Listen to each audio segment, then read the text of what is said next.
All right, ladies and gentlemen, a happy new year. Of course, not just yet, but Darren Smith along with Steve Walls, and we'd like to welcome you to the pregame cheat sheet. We're live inside of the press box here at Arrowhead Stadium as the Chiefs close out their regular season at home with a late afternoon matchup against the Cincinnati Bengals.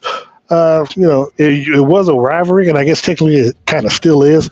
But of course, it doesn't have all the luster of the quarterback stars without Joe Burrow being there. But Steve, your initial thoughts on this last Sunday of football here at Arrowhead Stadium in 2023? It's two teams, kind of like last week, that are trying to still make something out of their season. Yeah. You had the Chiefs that have had, kind of an up and down season, more downs and ups, and then the Cincinnati Bengals, who was without their star quarterback. They had some ups and downs early on in the season with their star wide receiver going back and forth with not only the whole organization, but the quarterback as well. Yeah. And so now I think that they're trying to prove something coming in here today that they can still win and still make it into the playoffs. And, of course, the Kansas City Chiefs, they have yet to clinch the AFC West. With the win today, they'll be able to do so. Of course, other things can take place. They could not win, but the Raiders and the Denver Broncos could also lose as well. But be that as it may, Kansas City needs to win, obviously, to close out this year, but also to go into next week's game. And we'll talk about what happens if they win and what the Chiefs decide to do on next week in Los Angeles against the Chargers. But, Steve, looking at this game, Chiefs come into this game 9-6, coming off an embarrassing Christmas Day loss last week to the Las Vegas Raiders, who we just talked about. How do they bounce back in today's game against the Bengals, where the Bengals, with their wide range of weapons that they have offensively, I think Jamar Chase is going to play in today's game. They also have T. Higgins, who Chiefs fans are hoping, if he becomes free, then will play for them next year. You also have Tyler Boyd, but in the backfield, you got Joe Mixon as well. And, of course, we'll see Orlando Brown lining up at left tackle for the Bengals. Of course, he of Kansas City Chiefs floor for the last couple of seasons. So, Steve, give me your thoughts on what you see or how you see this offense bouncing back from last week's pathetic performance. First of all, I think the defense is going to be who we are. We know what the defense is capable of. We've seen them play, I think, their best, at least up to the caliber that Chiefs fans and Chiefs Kingdom wants them to be. But the offense, man, I think they have to bounce back in terms of scoring touchdowns. They, no matter how we want to, say, well, the wide receivers aren't playing up to par. I think it starts with number 15. I think he has to make sure that, and I think you said this last week, that there was a Raiders player that came out and said, hey, in order to beat the Chiefs, you have to kill the engine, which the engine is number 15. Yep. So I think it's going to start with him. And also Andy Reid. We talked through text earlier about, the play calling.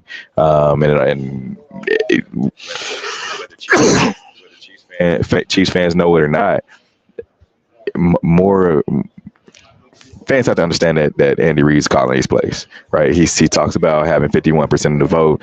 Now, Matt Nagy, to me, is more of the game manager, relays the plays to Patrick.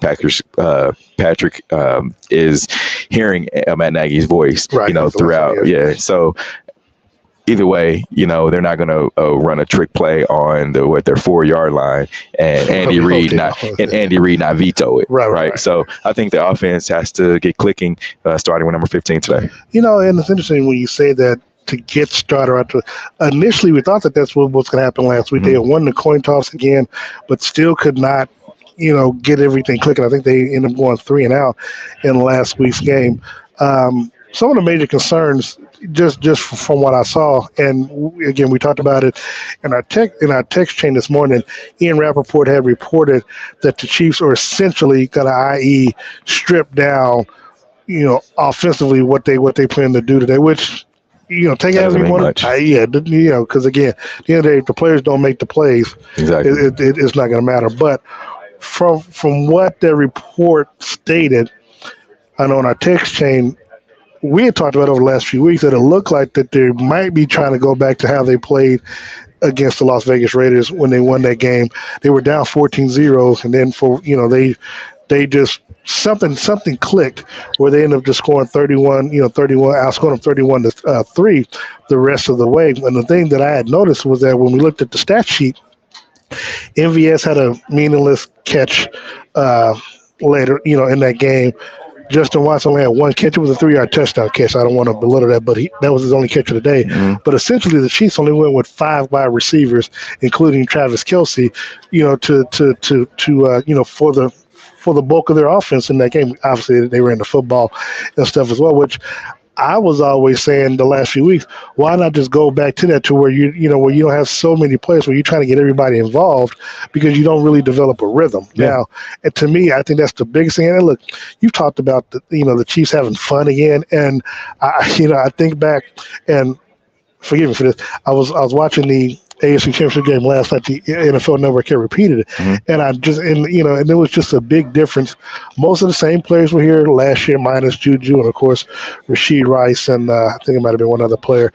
But offensively, it was like everything seemed to have been clicking. Now, obviously, we had a different offensive coordinator, and the aggressiveness of what they were doing in that particular game, saying was okay. You and Harold are matching. That's a little bit scary right there, but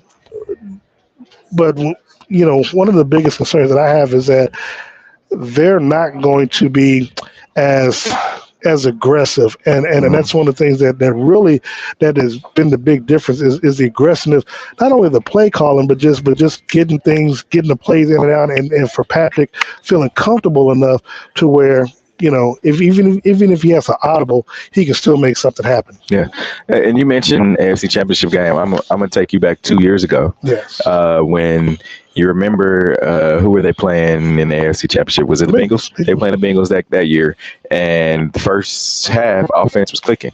They were up. The second half, the offense stalled. Yep. And then, of course, the Bengals go on to win that win the AFC Championship game, go on to the Super Bowl. So I think this offense reminds me of that second half, except it's been all season, where the offense has been pretty much just stalled and kind of stagnant. And I listened to what tight end Travis Kelsey had to say on his podcast earlier this week when he talked about, we all have to be accountable. We have to hold each other accountable and things like that. And his brother asked him about him throwing his helmet, and he talked about just the fact that was something that I feel like he needed to do in order to kind of get a jump start for the team to kind of get a kick in the butt, right? And it didn't work. Yeah. And so normally when you think like when they had Tyreek Hill and when they had DeMarcus Robinson, those guys, the spark came from a big play.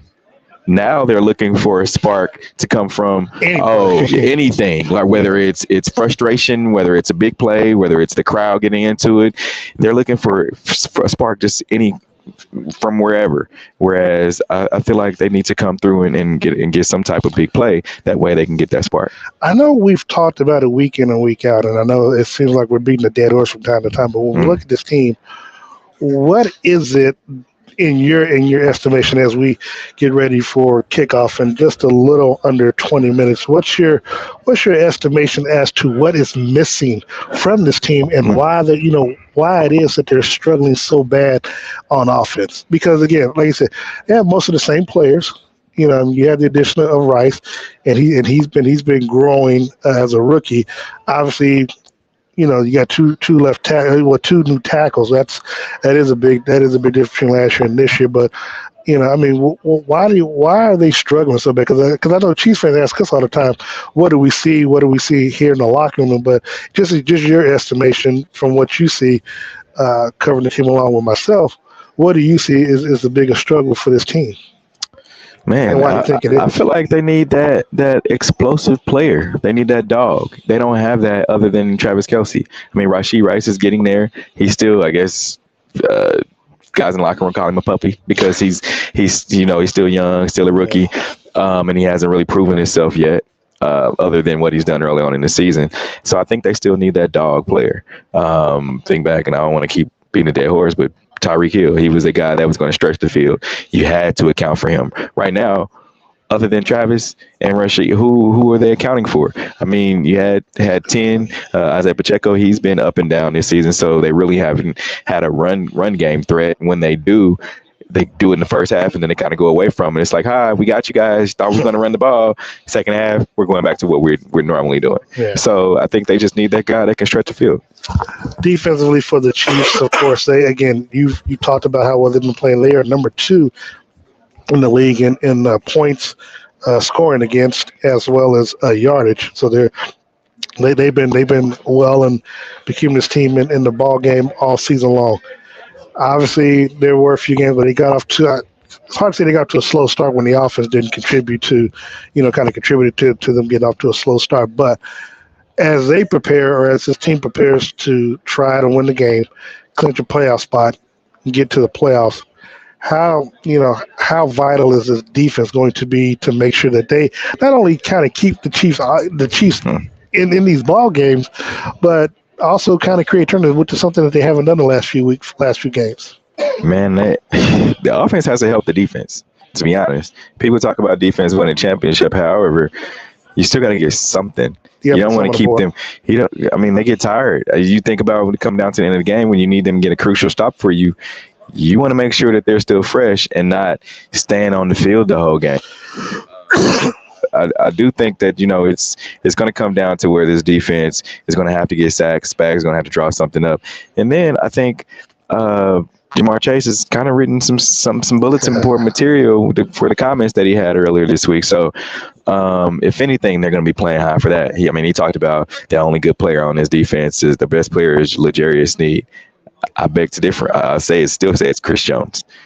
How this defense goes, how Chris goes, and don't forget the other side of L'Jarius. You have Trey McDuffie, who's been ranked one of the top 2 corners in the league by Pro Football Focus all season. Steve Walls, Darren Smith here with you live from Arrowhead Stadium as we get you ready for the Chiefs Bengals 3:25 kickoff. Of course, a lot on the line for both teams. If the Chiefs can win this game, pretty much ends Cincinnati's chance for the playoffs. Obviously, if the Chiefs win, they will clinch the AFC West. They'll get a home game in the wild card game. And there can't even say there is an outside chance if Buffalo loses this game today against New England Patriots. They're Philly was just upset by Arizona. Huh? Philadelphia Eagles lost to Arizona, so 49ers get the number 1 seed in the NFC. In the words of Kevin Garnett, anything's possible. Which again, that's what happened. Yeah, and I see Tampa Bay's trying to come back as well. Mm-hmm. But be that as it may, we see a scenario where, at worst, the Chiefs would be the number 3 seed if they win today's game. And I want to just jump, we talk about defense, but I want to jump straight to what happens if Kansas City wins this game. If Kansas City wins this game, Miami is going to lose against, they're going to lose. They're losing by 30 right now to the Baltimore Ravens. But if they were, again, if the Patriots were to somehow upset Buffalo, and then Buffalo beats Miami next week and the Chiefs went out, Chiefs will get the number 2 seed. Now, don't think that's going to happen. No, that's not going to happen. But here's a scenario. If the Chiefs do win next week or win today, do they rest players next week in Los Angeles? And would you? Only if you have an opportunity to move up. To move up. And I don't feel like you will be able to, so you're going to be stuck at the number 3. I don't really feel like there's a need to. I don't think there's a need to play anybody. Play your star players. I don't think there's a need to. Do you feel that way? How you feel? Because I don't think you need to. It's funny, because that would essentially be their bye week going into the playoffs. Mm-hmm. I get resting. Travis Kelce needs the rest. He needs rest, yes. Other players, though, my thing is with Mahomes, and I know you got to rest him because you don't want to be injured. But, man, they're just not. If they were clicking on offense and they just happen to be the number 3 seed, I get it. You sit them. But there's no consistency with this offense, and just by them resting doesn't give me any assurance, doesn't give me any confidence going to the wild card game that they're going to be any better just by the sheer fact that they rested their starters. I think it's how they play today. If they come out here and they barely win this game, then You have to think about it because I mean you're stuck between. I think Andy Reid is stuck between a rock and a hard place. It's like if you play him, then you risk your one of your stars getting injured going into the playoffs against a meaningless game. Because I mean next week would be a meaningless game if they were to win. Now if they come out here and blow the doors off of Cincinnati, then it's like we're good. We back to where we need to be. That's a big if. Now looking at this at the playoff season, the way CBS had just put it up. Buffalo did advance. They're 10-6. Miami is going to lose. They'll fall to 11-5. I think that's going to be the very last game next week because their division and the number 2 seed is going to be in line. Because if Buffalo were to beat Miami, Buffalo wins the division and becomes the number 2 seed based on the head-to-head win that they got against Kansas City when they came into Arrowhead. So, we could essentially be going to Buffalo in the division round, the second week of the playoffs or whatever. So so there's a lot at stake. And again, if you're Kansas City, obviously you want to try to win the game and try to go into the playoffs on a high note. I'm just not sure. I'm just not confident enough that we'll see that today. Steve, let me get your X factor for the Chiefs offensively in today's game. Man, it's Patrick Mahomes. I haven't said that in a few weeks. Actually, since we're getting into the season, I really think it's him. You've gone with Patrick before. Yeah, I mean, early on in the season, other than that, it's been running backs, it's been offensive line, but today it's got to be Patrick. I mean, if he's the best player in the National Football League, right? Yeah. Like people say that he is, I think you've got to will your team. I mean, because you think about it, and I go back to basketball all the time. I know it's only 5 guys, but think about LeBron, right? He wills his team a lot of times. I mean, of course, he has Anthony Davis. Of course, he has some other guys, but a lot of times he wills his team to victories. Well, he leads by example. Exactly. Like he takes up the scoring, the rebound, and Patrick just talked about, it's on me, it's on me. Andy Reid's talked about it's on me, it's on me. Okay, if it's on you, then will your team. You've got to make your guys better. So it's got to be Patrick Mahomes. Who's it for you? Can I go back to the coaching? Because I think you did that one week, a couple weeks ago. Yeah, why not? Go back. Okay, I gotta go with Andy Reid and Matt Nagy. I mean, it just whoever's calling the offense 50-50, 51-49, whoever. At the end of the day, there still becomes an issue of there's something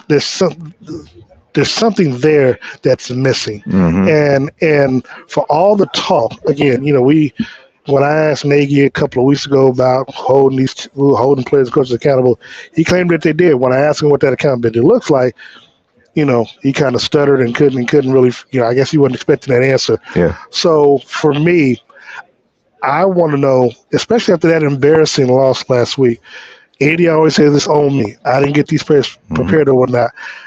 What did you do this week that's going to make Chiefs fans and everyone believe that you took notes, you learned your lesson, and what you put out on the field this week is going to be much different than what you did last week. And so for me, it's got to be them, because otherwise we're going to, post-game, we're going to be asking, well, you said last week was on you and you said this and that. What happened this week? How did, because you said you didn't get them prepared. What did you do this week to get them prepared? And if that's the case, why did they look like this out there on the field today? Got to put a quality product out there. Got to. Defensively, who you looking at? Chris Jones. A lot of people talked about Chris Jones looking like he was kind of lackadaisical. I think Chris still has a lot to play for. I mean, he did. He had that sack. I mean, we talked about it. He had that sack. So yeah, he still has a lot to play for. So I think Chris Jones, as this defense goes, he goes. So I mean, help out your defensive backs, get them going. It's funny because I think Chris Jones was my thing last week, and I said he was going to get 1.5 sacks. He got one. Go on, say it. I know what you're gonna say. What am I gonna say? Jerry Sneak. Go on, say it. I was thinking about the D-backs in general, just because you got the 3 wide receivers. But I'll put it on Snead. But you know what? Snead wouldn't have it any other way. Okay. Because we talked to him throughout the season and after the games when he's had good one-on-one matchups against these wide receivers, and the fact that Chase is kind of calling out the defensive backfield in general. He said, I don't know who Brian Cook is. Who's 6? Who's that? so and I don't know if Brian's playing it out. Oh yeah, no. Okay, so but if I'm Legarius Sneed, I'm taking that challenge. I mean, look, we were there in Cincinnati, either Cincinnati or here, when old boy went off for like 200 plus yards or whatever against the Chiefs. I think it might have been in Cincinnati where we were for the regular season game. But knowing that's going to be a matchup that he and a challenge he's going to take personal, I'm liking that matchup. And look, we'll see at the end of the game. Win, lose, or draw, we'll see what Chase's numbers look like, and I think you and I will probably talk to the Jerry's after the game and get his thoughts on that particular matchup. So I do. I have a problem with that. I will go with LJ. I like that. All right. Before we get out of here, we want to wish you all a happy New Year and a safe Happy New Year going into 2024. Steve and I don't know. I guess we'll figure out, depending on what happens with the game today. I guess we'll still be in Los Angeles next week for the regular season finale, bringing you coverage pregame cheat sheet. We don't know if it's going to be on Saturday or Sunday. That'll be left up to the NFL. And we'll find out later on tonight during after the game tonight. But also, we do want to remind you, we do have the Red Hour. We'll bring that to you tomorrow. And we'll do it on location. I think we're going to be over our colleague Damon Hughes' place doing the show. So it'll be myself, Steve Walls, Sean Tyler, and DJ Q. So just make sure you tune in for that. But also, Steve, before we get out of here, you want to thank our sponsors? Yeah, I want to say thank you to my friends over at Dillard's on the Rosa. Dillard's made sure that I was New Year's Eve ready. So make sure you go out there and check them out. You still got time. They close today at 6. So if you still need your New Year's Eve fit, you're watching us and you're like, man, what am I going to do for New Year's Eve? Make sure you go out there and talk to Heather. Heather took care of a couple of my friends yesterday as they were getting ready to go, partake in some New Year's Eve festivities for today. So make sure you go out there and talk to them. Dillard's on the Rosa. And I also want to thank Todd White and Todd's Clothing and Taylor Suits, of course, getting me ready each and every week over the last 5 years. Located at 2 locations, 20th and Broadway in Midtown Kansas City, and of course out south at the Ward Parkway Mall. Got holiday deals going on. And then also we want to thank G.E.H.A Barbecue as our sponsor as well. Located at 5 metro area locations in Kansas City. You got the holiday specials, got slab of ribs for a lower price, along with yams and turkey drum legs and all that good stuff. So again, today's the last day to get that turkey leg. Again, and you got no excuse. Now, they've been open for like 5 hours now before kickoff, so make sure you get there. But again, more importantly, be safe this holiday season.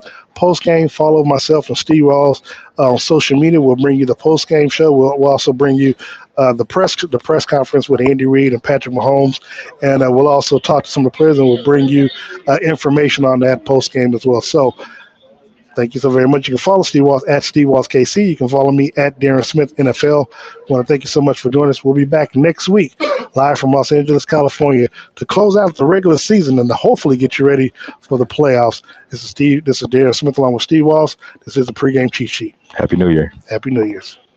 Football fans, you can't spell gate without Gates, and great tailgates start with Gates sauces and seasonings. Named synonymous with mouth-watering tailgates. When you make your list of tailgate essentials, add Gates sauces and seasonings to that list. Spice up your tailgate experience with that unmistakable great taste. Available in 4 tantalizing flavors. Classic, sweet and mild, mild and hot. Find it at your local grocer, and if you don't see it, ask for it. Visit GatesBarbecue.com to purchase any of the great sauces and seasonings. Great tailgates start with Gates.